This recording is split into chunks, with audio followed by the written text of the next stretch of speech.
In that old house, the silence wasn't empty. It was listening. When the camera moved closer to the 1924 photograph, only one thing changed in the light. The child's eyes. They didn't blink. They didn't fade. They watched, as if something was trapped inside the picture, and now a door was about to open. Because not every old photo is a memory. Some of them are warnings. The attic held its breath. Dust floated in the pale afternoon light like time itself refusing to settle. Old beams whispered as the house shifted, adjusting to years it could not escape. Against the far wall, beneath yellowed linens sealed in cedar and camphor, the photograph waited, not forgotten, hidden. When it was lifted into the light, the paper felt brittle, fragile, like it might fall apart if touched too long. But the image didn't feel weak. It felt awake. Taken in 1924, the photograph showed a family posed on the stone steps of a country home. Father stood tall at the back, shoulders squared, his face carved into the shape of authority.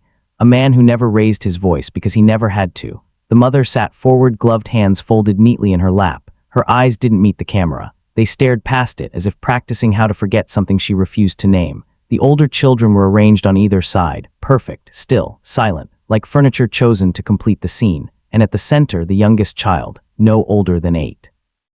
Dressed too formally for a body that still belonged to childhood, shoes polished, collar tight, hair parted with care, but his eyes did not belong in this picture. They did not smile, they did not wander, they did not soften. They stared straight into the lens with the weight of someone who already understood something the world had not yet admitted. The house behind them was famous in its time. White columns, high windows, a symbol of success to anyone who passed by. From the road, it promised order. From inside, it demanded silence. In the 1920s, respectability was armor, and children learned early that being seen was safer than being heard. The photographer wrote the details into his ledger. Date, address, number of subjects, routine, no notes, no hesitation, no questions, just another family, just another photograph. But decades later, when strangers studied the image, they all felt the same thing, not fear, recognition. Something in the child's posture felt defensive, like he was bracing against a weight no one else could see. His hands, just out of frame, appeared clenched. The tension traveled up his arms and settled behind his eyes. He wasn't posing, he was enduring. Inside the house, life followed rules that were never written down but always enforced. The father's voice never rose. It didn't need to. It filled rooms before he entered them. Obedience was expected. Questions were treated as challenges. The mother polished everything. Furniture, clothing, behavior. Flaws were erased before anyone else could see them. Servants learned to move quietly. Neighbors learned not to ask. And the child learned the most important lesson of all. Silence is survival. At night, he memorized the sound of footsteps in the hallway, which boards creaked, which doors meant safety, which meant trouble. Fear became a map. Memory became something dangerous, something to be buried. By the time the photograph was taken, the truth had already settled behind his eyes. Not just fear, understanding. Years passed. The house aged. The family scattered. The photograph was tucked away, hidden when it no longer served its purpose, until someone opened the wrong drawer. In the late 1950s, an archivist found a folded letter buried inside old property records. The handwriting was careful, pressed into the page like the writer was afraid the words might escape. It didn't accuse. It confessed. It spoke of punishments disguised as discipline, of isolation framed as correction, of a child taught that pain was proof of failure. Names matched dates, dates matched hospital visits, school records matched silence. Piece by piece, the photograph changed. The adults in the image grew smaller. The child grew impossible to ignore. The archivist held the photo again, and for the first time, the eyes in the center didn't feel mysterious. They felt honest. There were no trials. No justice in the way stories usually promise, only acknowledgement. The photograph was placed in an archive, displayed without explanation. Visitors stopped in front of it longer than they meant to. Conversations faded. Children asked why the boy looked so sad, and for the first time, someone answered. The house still stands, repainted, refilled with new lives. But the silence inside it is different now. It no longer hides, it remembers, because some photographs don't preserve the past, they wait. And when someone finally looks close enough, they tell the truth. The older children were arranged on either side, stiff and proper, placed like objects chosen to complete the scene rather than people with thoughts of their own.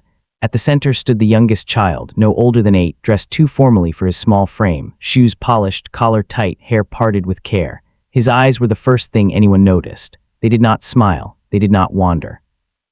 They stared directly into the lens with a weight that felt far older than his years, heavy with something unnamed and unresolved, as though he understood that this moment would outlive him. The house behind them had once been admired by passers-by, its white columns bright against the countryside, its high windows reflecting the sky like mirrors of success. From the road, it whispered prosperity and order. From within, it held its breath. In the 1920s, appearances were more than preference, they were protection. Respectability was armor, and silence was its strongest plate.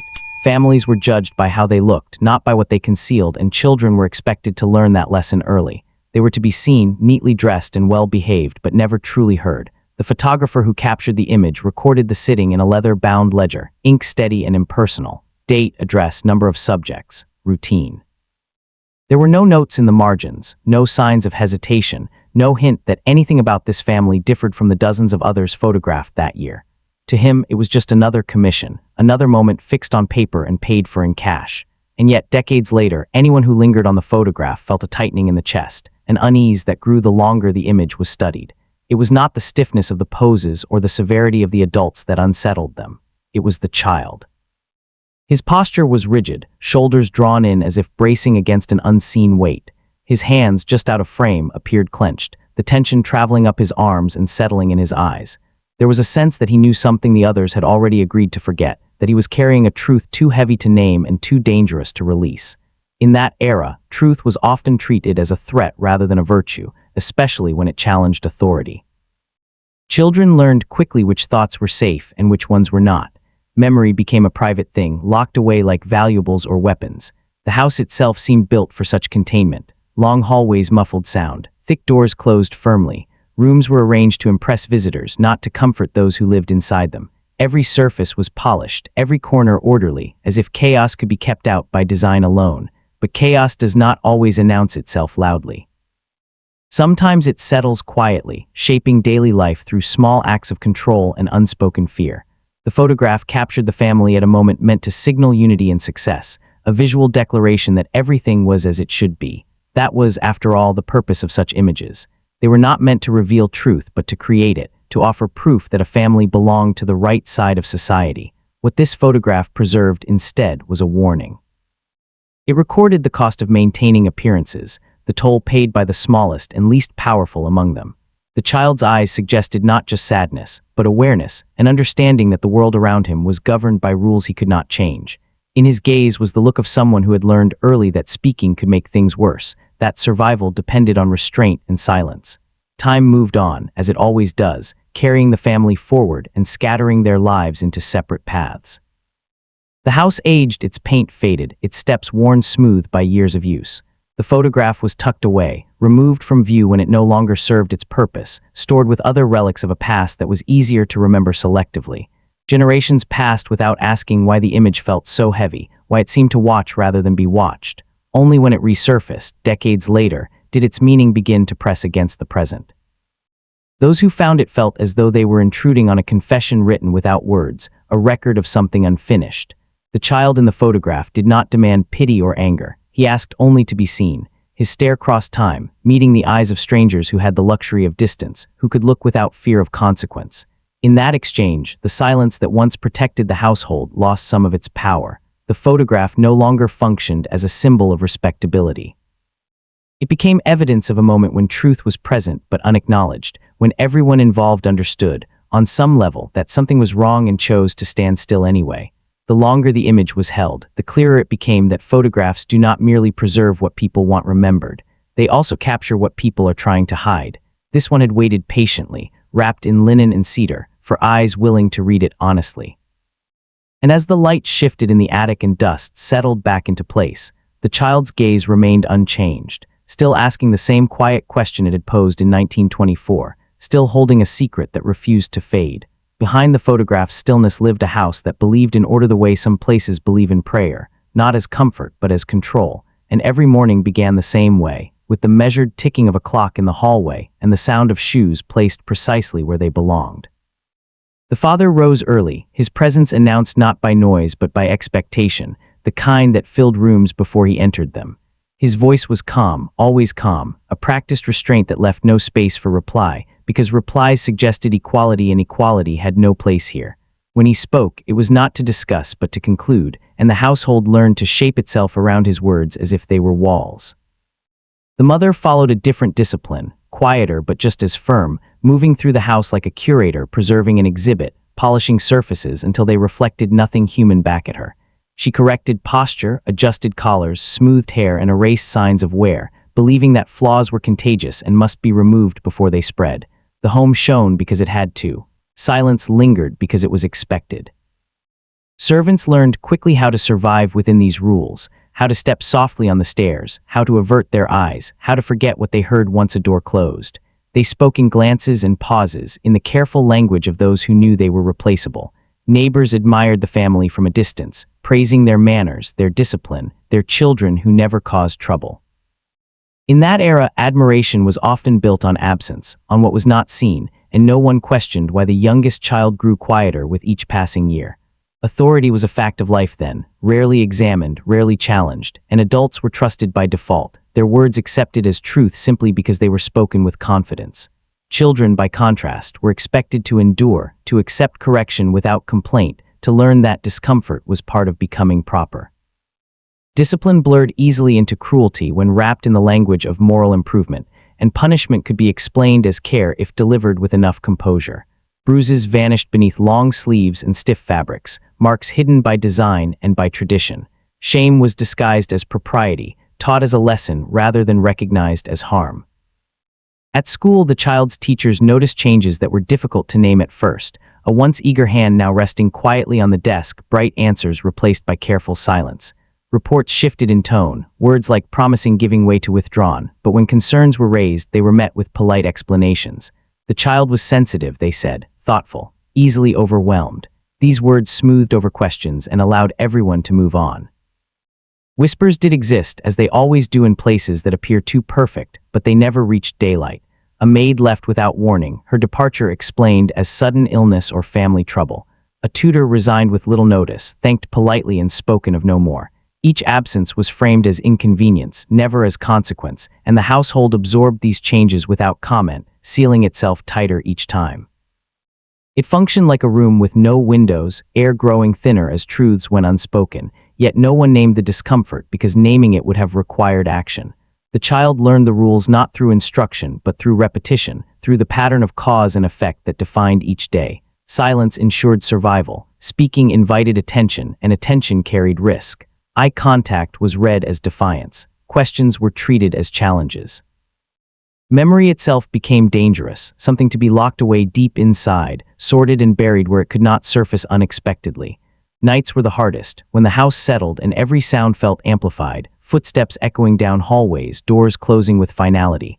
The child lay awake listening, learning the architecture of fear, mapping which boards creaked and which did not, measuring time by the spaces between sounds. Morning brought relief only in routine, the safety of predictability, the knowledge of what was expected and how to deliver it. Over time, the child's body adapted to this constant tension, shoulders drawn inward, movements careful and economical, as if taking up less space might make him less visible. By the time the photograph was taken, the damage had already settled behind his eyes, shaping the way he looked at the world.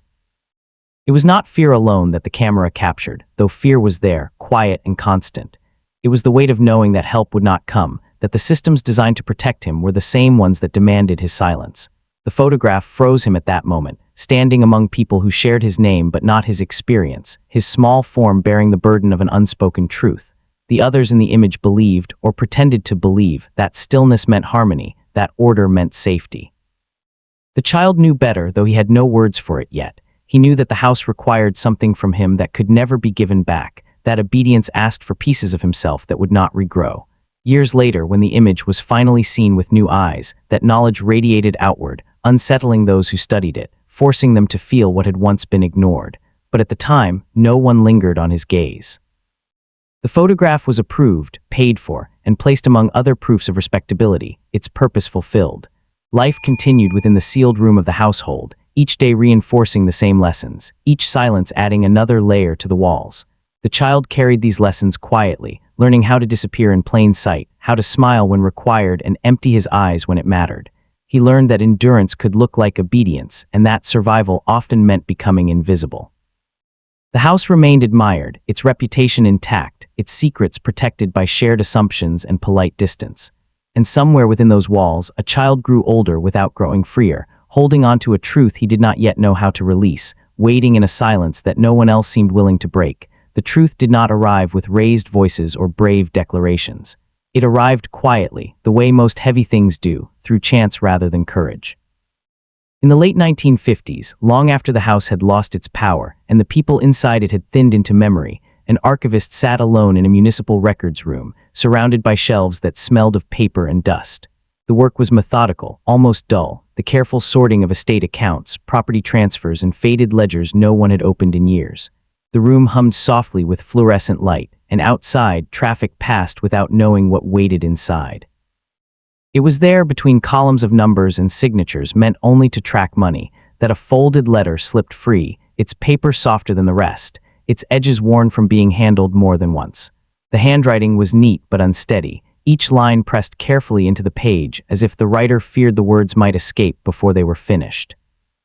The date came years after the photograph, long after the family had scattered, long after the child had grown and suffered and disappeared from polite conversation. It was not a dramatic confession. It did not shout. It simply told the truth the way someone finally exhales after holding their breath too long. It spoke of patterns, not moments, of days that blurred into each other under the same rules and the same fear. The writer did not frame themselves as a hero. They wrote because the house no longer held power over them, because distance had weakened the silence enough to let a voice through. The letter described punishments explained as lessons, isolation presented as correction, and a child taught to believe that his pain was evidence of his own failure. There was no bitterness in the words, only a careful accounting, as if the writer wanted to be precise now that precision could no longer be used against them. Names appeared on the page, not accusations but markers, anchoring memory to reality. Dates followed, lining up with events that had once been dismissed or forgotten. The archivist read slowly, then read again, feeling the weight of recognition settle in their hands. This was not gossip. It was testimony. They began to cross-check, pulling hospital admission logs from storage, their pages brittle and yellowed, noting visits that had been labeled accidents or minor illnesses. School records followed, their language polite and restrained, showing a steady decline that had been attributed to temperament rather than harm. Employment files told quieter stories, of staff who left suddenly, of recommendations that stopped short, of patterns that made sense only when placed side by side. Piece by piece, the silence unraveled, not in a rush, but with the steady pull of someone patient enough to keep going. What emerged was not scandal, because scandal requires shock, and this felt too familiar for that. It was clarity, the kind that brings no satisfaction, only understanding. The father's authority appeared not as strength but as a tool, wielded carefully to maintain control. The mother's devotion to order revealed itself as a choice, one that placed appearances above protection. Others moved through the margins of the story, teachers, servants, neighbors, each knowing enough to feel uneasy but not enough, they told themselves, to intervene. Silence had been shared, passed quietly from one person to another, until it became a system rather than a failure. The child's later life, once considered unfortunate but unremarkable, began to explain itself in those same margins. Estrangement from family members who spoke of him only in the past tense. Illness that lingered without clear cause. A death that arrived too early and was labeled sad but inevitable. None of it had been connected before. Now it aligned with painful precision. The archivist retrieved the photograph from storage, its surface cool beneath their fingers, and studied it again with the letter's words still fresh in mind. The image had not changed, but the way it spoke had. The child's eyes no longer felt mysterious or unsettling. They felt direct, accusatory without anger. Honest without cruelty. It was as if the photograph had been waiting for this moment, for someone to finally understand what it had been holding. The adults in the image looked smaller now, their authority diminished by context, their confidence exposed as something fragile. The child, by contrast, seemed to grow larger, his gaze steady and unyielding, anchored by truth rather than fear. The archivist sat with that realization longer than was required, aware that they were holding more than paper and ink. They were holding a life that had been misread, a story that had been flattened by convenience. There was no one left to confront, no punishment to deliver. The house was gone or changed beyond recognition. The people responsible were names on headstones. Justice in its usual sense had missed its chance, but remembrance had not. The letter was catalogued carefully, cross-referenced and preserved, its existence noted without flourish. The photograph was refiled with new understanding, its meaning altered by the truth now attached to it. Outside the archive, the world continued as it always had, unaware of the quiet correction taking place inside. That was how truth often worked, not as a force that overturned everything at once, but as a slow adjustment, a shift in how the past was held. The archivist closed the ledger at the end of the day, the sound soft but final, and turned off the light, leaving the room in shadow. The truth remained, waiting not for attention but for acknowledgement. It had survived being hidden, survived being delayed, and it had not lost its weight. It had only waited for hands willing to lift it, for eyes willing to see without turning away. And as the photograph returned to its place, the child's gaze seemed steadier than ever, no longer trapped in silence, no longer alone, held now by a record that could not look away. The house did not disappear. It changed hands the way many things do when their stories become inconvenient, sold quietly, its white columns chipped by weather and years of indifference, its rooms repainted in lighter colors meant to suggest new beginnings. The wide steps where the photograph had been taken were worn smooth by unfamiliar feet, and the windows that once reflected a careful image of success now framed ordinary lives. New families moved in, bringing laughter, arguments, furniture that did not match, and routines untouched by what had come before. They knew nothing of the quiet ledger beneath the floorboards of time, nothing of the order that once ruled the halls or the fear that had shaped a child's gaze. Houses rarely tell their histories out loud. They absorb them, layer by layer, and present only what is asked of them. From the outside, this one became just another aging property, its past reduced to dates on a deed. Yet the photograph did not stay hidden. It found its way into a local archive, carried there by careful hands, its edges protected, its surface cleaned but not restored. It was displayed without names, framed simply, given no explanation beyond its date and origin. Visitors slowed when they reached it, their conversations fading as they stood before the image. They lingered longer than they meant to, drawn not by the architecture or the formality of the pose, but by the child at the center. Something in his eyes held them, made them uneasy in a way they could not easily explain.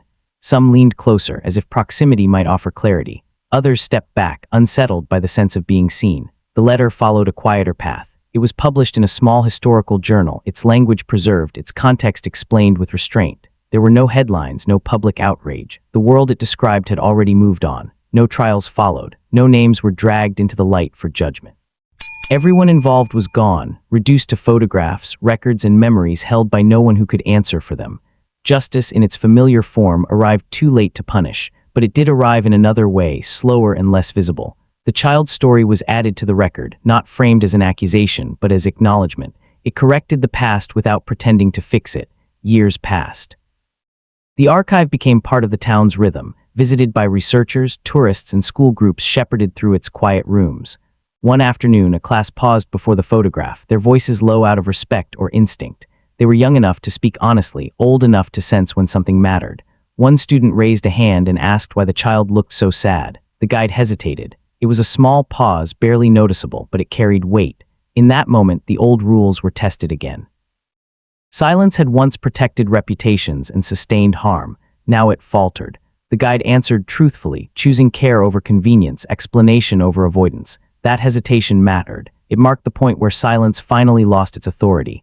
The children listened, their faces changing as they absorbed the story, not with shock but with a quiet seriousness.